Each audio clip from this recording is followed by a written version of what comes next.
This is Educating to be Human, and I'm your host, Lisa Petrides, founder of the Institute for the Study of Knowledge Management in Education. In each episode, I sit down with ordinary people creating extraordinary impact, people who are challenging notions of how we learn, why we learn, and who controls what we learn. Thank you very much for listening.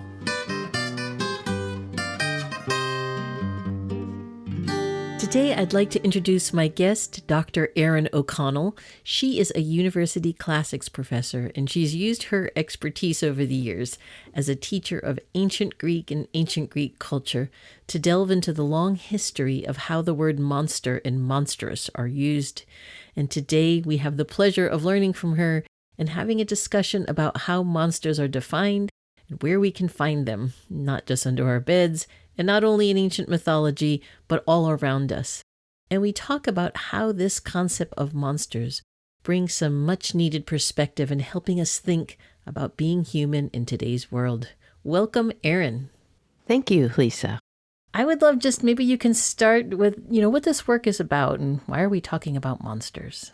Well, I found in my teaching as a classics professor that talking about monsters was a very useful, but just as importantly, fun pedagogical approach for teaching the content and teaching critical thinking, which involved for us a thoughtful analysis of cultural and social values and beliefs. And so we would think of monsters as a lens through which we could determine how people defined what was positive and what was negative in the simplest sense, or what was desirable and undesirable, and what is good and what is evil. And I think everyone notices the word monster is a pretty powerful word. It packs a punch whenever it's used. It's a very popular word. I found when I started working on it, it was popping up everywhere. I just would see it in all manner of contexts. It was really kind of surprising. And another cool thing about monsters is that really everyone at any age is already a bit of an expert on monsters, right? Kids know all about monsters, as you say, under the bed. Adolescents are really interested in monsters. Adults are all familiar with the concept. And everyone has their own take or their own version of what a monster is. And that's an important distinction because, my monster may not be your monster. So it's a common word, it's a powerful word, and it has a wide variety of examples of what constitutes a monster. Yeah, and it really seems to me that monsters are not only in our culture, in our pop culture, but also it's really in sort of ancient times, right? As well as modern use. Exactly, right? They're all over comic books, video games, movies, right? And, we are very familiar with them in the academic context in classical mythology, right? So ancient literatures all over the planet. And I also found that the word monster itself, not just the concept, but the word also appeared surprisingly frequently in academic and professional culture. Everybody uses it.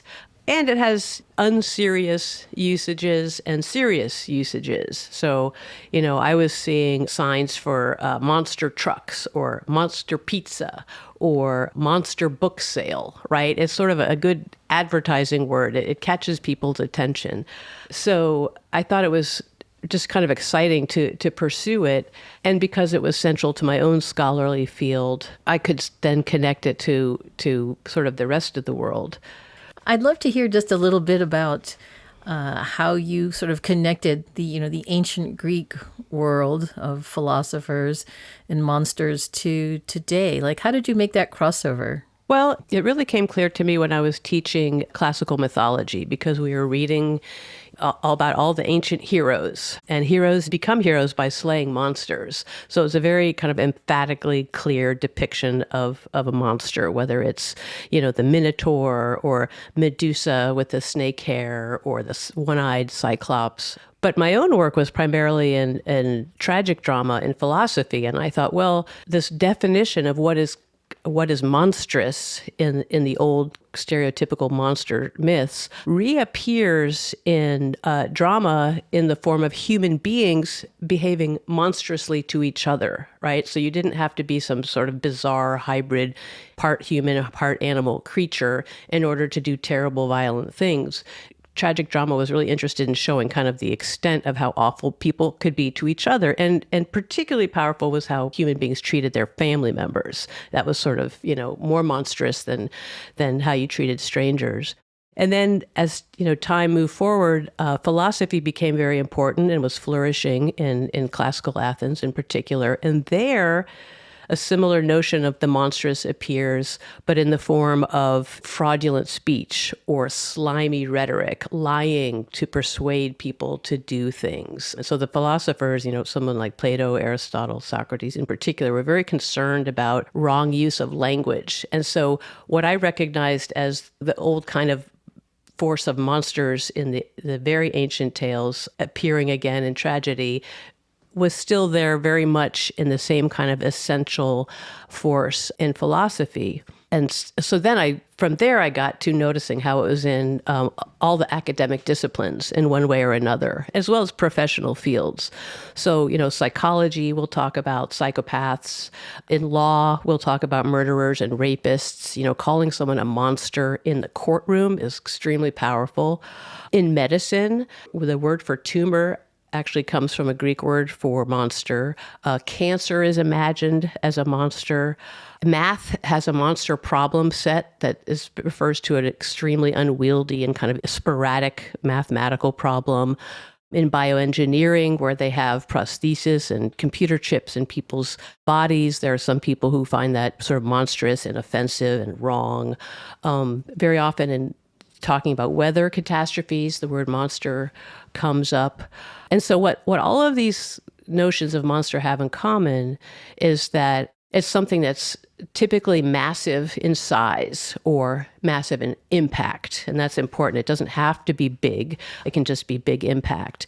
And it's experienced by its victims as destructive and violent and uncontrollable. It's often unpredictable.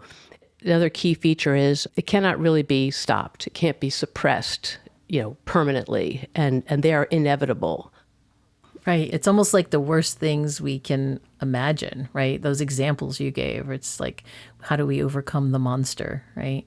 Yes, exactly. And it's interesting to note, too, as a Greek professor, I cannot help myself but to point out that the origin of this word is actually from a Latin word, the verb monstrare, which means to show something remarkable, something extraordinary, something awesome, something awful, in the old sense of kind of inspiring awe, which also is often accompanied by fear.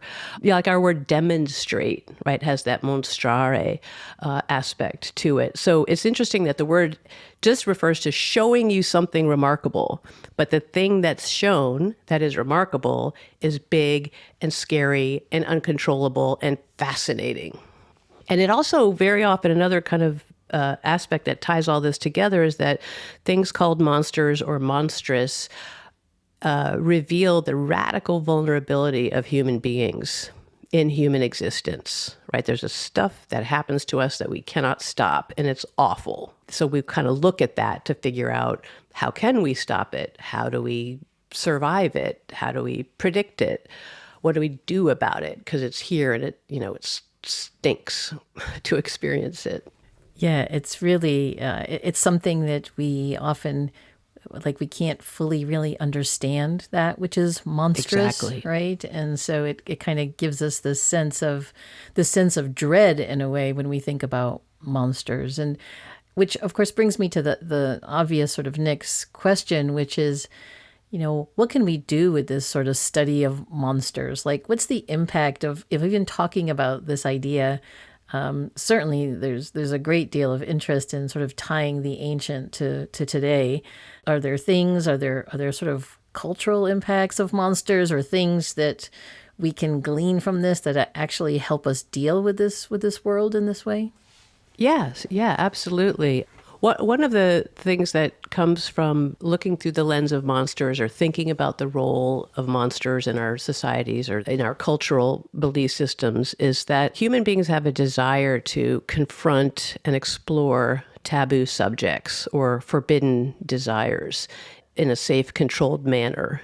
And so talking about monsters kind of allows you to do that vicariously, right? Because it's sort of pretend or it's mythical or it's not happening to you right then. And things that are identified as monstrous often are what allow us to point to something and marginalize it, right? To persecute it. So historically and culturally, one group of people will point to another group of people and say they're terrible, they're awful. It's a racial group, it's an ethnic group, and call them monsters, right? They're not like us, they're not normal. And that depiction, that label, which we're all very familiar with, things that we don't recognize, we don't like, it's different, therefore scary, you can then justify bias and discrimination. So I think that, and this is just one thing that can happen by thinking about, what gets called a monster and who's calling it that and why.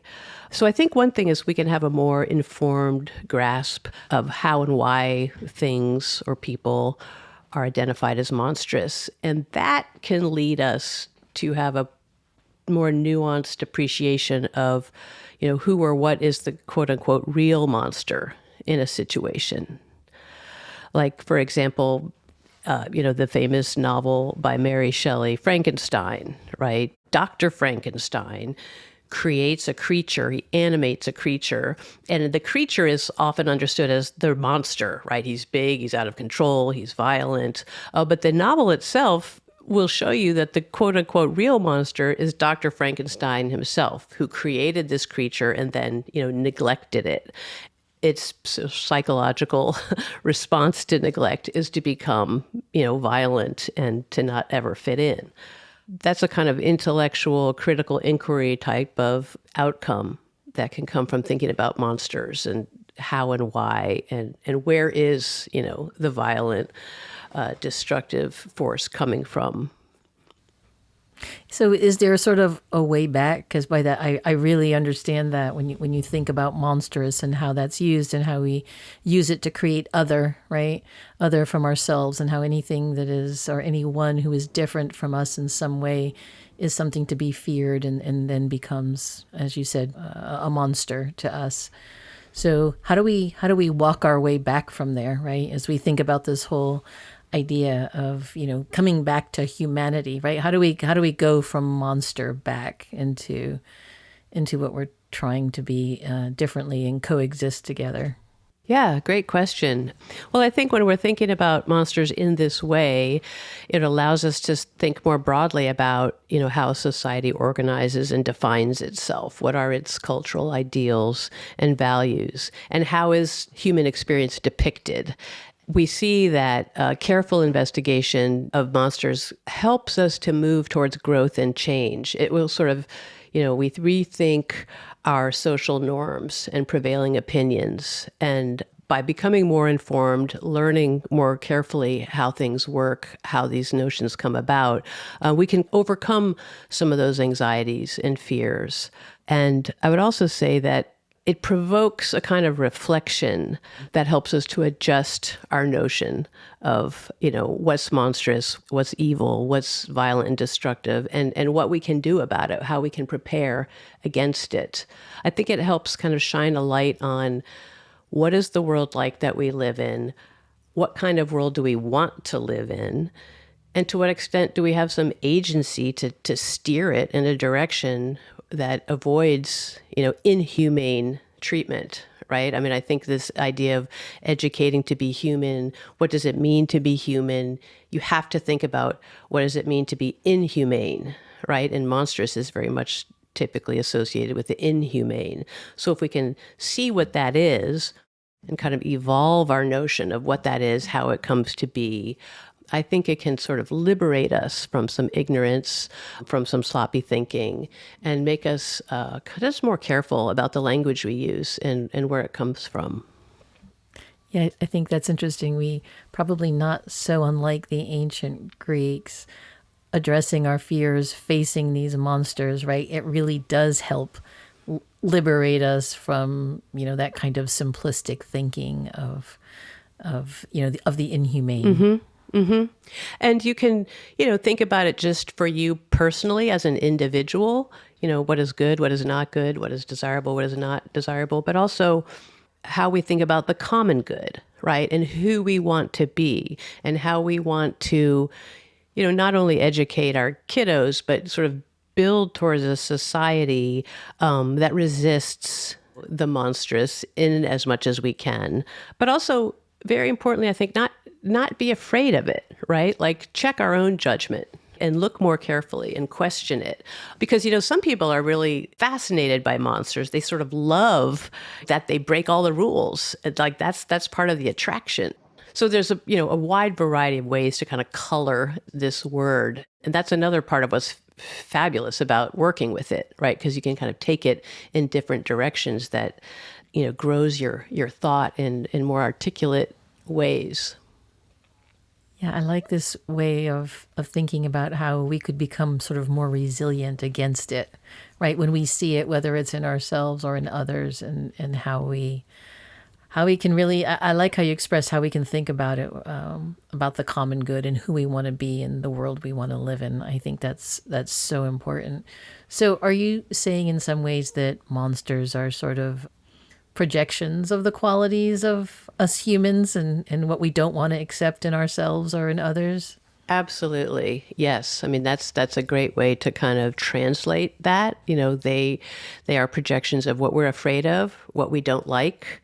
And very important, they are projections of what is real, real things in the world. And so it's talking about monsters, looking at literature and usages of the word. You see people, wrestling with things that are common to human existence, but very difficult to deal with, and things that we want to change.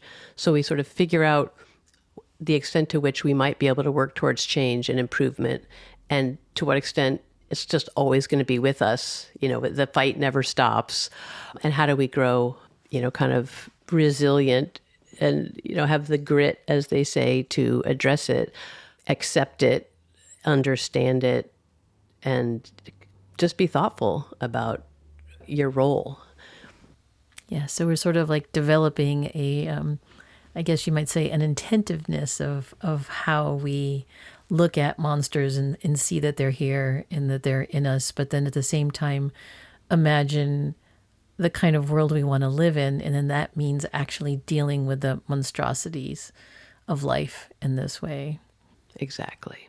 I'm wondering also if there's some examples, like did the from the ancient Greek philosophers and the myths, was there a similar sense of conquering, the monster, which was also conquering that monster within ourselves? Is there a parallel to that? There is. Let me tell you two quick stories. One, you remember Hercules, right? The Greek Heracles. One of the monsters he slays is the Hydra. And the Hydra is described as a many-headed snake. And he comes up with a very clever way to cut off its heads and cauterize with fire, right, the heads so that they can't grow back. So he solves the problem of the Hydra by slaying it. And one theory about that myth is that myth is a way of talking about, so Hydra means water, right? It comes from the word for water. It was a way of talking about this seasonal flooding that would occur. So suddenly there would be many rivers, many creeks, many water flows that destroyed crops, killed olive trees, what have you. So solving the kind of meteorological problem of flooding was told through this story of the Hydra, but really it had to do with something more boring, like diverting water and creating reservoirs or what have you. So it was an allegory for, a sort of concrete problem that was solved. Another way to answer your question also pertains to Heracles. He's a really interesting hero because he's heroic when he leaves civilization, goes out into the wilderness and conquers wild beasts, right, beyond the pale, on the frontiers of existence. When he comes home, the skills that have made him such a fabulous warrior and slayer of beasts are not skills that serve him well in civilized society. He's a little too rough. He's a little too wild. He's too bestial. He's known for, walking around with I think a lion's skin, a pelt on his back. And he ends up, Hera causes him to, go mad, but he ends up killing his wife and children, which is a terrible, terrible thing. And he hates it, and it's awful. And then that's one of the reasons he goes off to do the famous 12 labors. But the idea there is that there's a part of him that's fabulously useful to society and slaying monsters and protecting people. And also a part of him, that very same skill set can make him monstrous in his own home. Right? And so this idea that Greeks are very interested in pointing out how we have this incredible capacity for good and an incredible capacity for, unfortunate circumstances, intended and unintended. There's lots of examples where they sort of talk about the glories, the great talents of mankind, right? The innovations, the things we invent that make human life better. And also a lot of awareness of how we destroy ourselves and our planet and the ones we love. So there's this awareness that we have to control ourselves. We have to manage ourselves. And you do that by looking within, right? Know thyself. And know thyself is one of the major kind of bumper sticker pithy statements from Socrates over the temple to Apollo at Delphi. And the other one is nothing too much. This idea of sort of moderation. Don't be so wild as to come home from battle and kill the people in your own home. Find the middle path that will sort of protect yourself and everyone. I love that. I think that tension we certainly live with today in today's society. And I appreciate being able to think about that, almost that dichotomy that you have both of these pieces, but the world you want to live in has to be balanced. You have to balance that in some way, or go out to the forest or do the 12 labors. But that is, I think, so important going forward, being able to take this concept of monsters and monstrosity and understand that it's a lot about the fear of others and the unknown, but it's also the part of ourselves. It's in us. We all have that potential to have that monstrosity, that it could, in fact, serve us in some way and absolutely doesn't serve us in others. It's interesting to see how our beliefs sort of change over time and how we've defined good and bad. And I can't think of a more relevant time than today's world in 2024, where I think we face those same kinds of issues and challenges. I agree. Yeah, I find it continually useful to see the world through this lens. Really clarifies things. Well, is there anything else you want to add to our conversation today? I have really enjoyed thinking about this with you, thinking about monsters and how they can both empower us and inform what we do, as well as in a very thoughtful or thought-provoking way, kind of think about how they can inspire us in action in our society. Yeah. I think the inspiring us to action is an important piece of this. And a lot of that inspiration, I think, comes from developing a greater clarity just from our own individual point of view about what is moral and what is ethical and what we want to be a part of and what we want to put a stop to, kind of call it out when we see it. I think it helps kind of sharpen that awareness. I'm always encouraging my students to take this and use it to change the world they live in, right? Constantly making a connection between the old stuff and the life they're living.